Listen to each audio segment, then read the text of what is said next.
You can't have it both ways, with all due respect. Of course, my heart goes out to those officers. Of course, we're all sorry about that. But if you could get to the fundamental question of what is the guiding philosophy in the NYPD versus the Newark police, such that we see very different results on the street.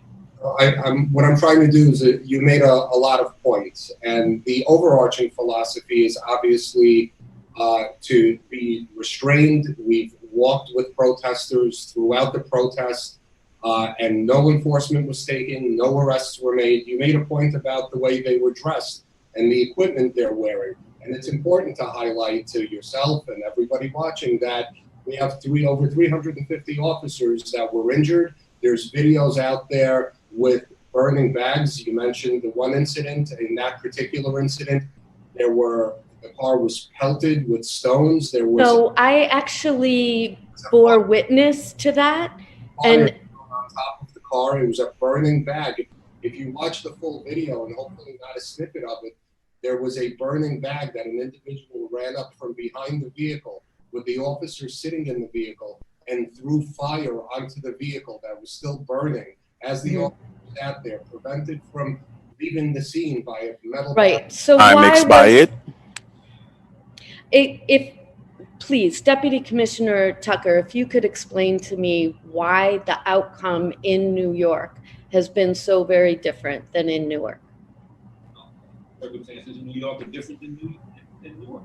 I don't know what took place in Newark, but I can tell you that based on what you just heard from Commissioner Chernovsky, it's not as if our philosophy is to allow people to peacefully protest, to march and voice their views and opinions. That's been always been the philosophy of the department, at least since I've been back, and in the past perhaps. But so that's our philosophy. And as far as the equipment that they wear, as I'll just reiterate, that's important for them. I mean, you can't send police officers out there under conditions that we know are violent and will be violent, notwithstanding the peaceful protesters, and expect them to be there with no equipment. And so why the disconnect with a white shirt pushing a protester? How is that possible? He's an individual. Is he trained? I'm not sure what white shirt you're talking about. How could any of the officers not do what you're explaining? Is it lack of training? Where is the accountability? I mean, that's great if that officer is disciplined. How about the officer's commanding officer? What instructions were given to that officer so that officer felt it was okay to shove a protester? I assume that there were instructions. Maybe he acted on his own, and that's the individual officers are expected to de-escalate, to do their job, and to allow protesters to walk the routes and be in our streets and protest peacefully. And so that's the message we give. Sir, I am hearing your answer, but I just want to say fundamentally, I believe that the action of the police officers in so many cases was criminal, and there should be real accountability for their actions. Well, something is wrong where we land in a place where officers can shove somebody with impunity. Let me read Councilmember. I said to you earlier, maybe you missed my comments, but we have taken action against the officers that we know. And his commanding officer, how about that? Yes. What's happened to his commanding officer that he couldn't keep that individual under control?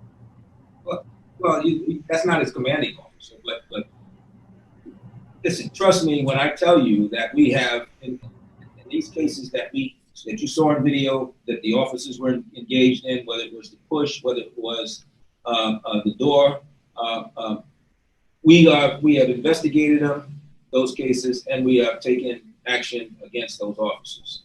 And we're in the process of coming up with whatever the penalties will be. But the process has certainly moved along. And so that's the answer to your question. Right. So just so you're aware, I'm not satisfied with that answer.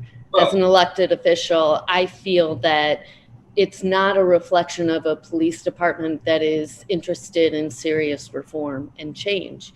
And it calls into question what we're doing, why this police force is constructed the way it is, why we think they could bring about safety in communities.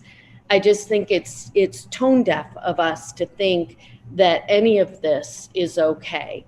And it's tone deaf of us not to say we have to shift the paradigm of what policing looks like in New York City.